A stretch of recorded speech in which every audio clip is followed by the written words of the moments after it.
Arestado ng mga operatiba ng Santo Tomas PNP ang top 2 most wanted person sa regional level na naharap sa kasong statutory rape sa isinagawang operasyon sa La Union. Nakatutok dyan si Police Staff Sergeant Jandel Supremo.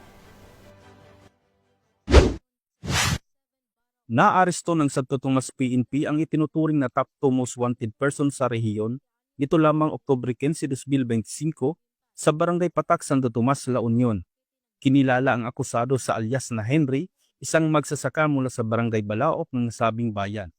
Pinangunahan ng Santo Tomas PNP ang operasyon, katuwang ang iba't ibang unit kabilang ang ROD-1, RID-1, PIDMU, La Union PIU, RIU-1, La Union PIDMU, RIDMD-1, Bawang NPS, Damortis Imlet, at TECRBB-1.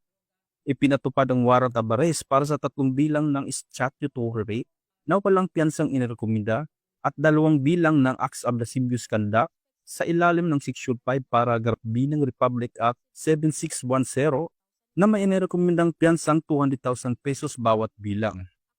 Matapos ang pag-aresto, dinala ang akusado sa La Union Medical Center para sa medical examination, kasunod dinala sa presinto para sa kustudiya at dokumentasyon. Samantala, nagpatuloy ang operasyon ng maayos at walang aberya, patunay ng mahigpit na koordinasyon ng mga unit at maingat na pagsunod sa due process upang mapangalagaan ang karapatan ng akusado at ang kaligtasan ng komunidad. Mula dito sa Ilocos Region, ako ang inyong PNN correspondent, Police Staff Sergeant Jandel Supremo, alagad ng batas, tagataguyod ng Balitang Pulis.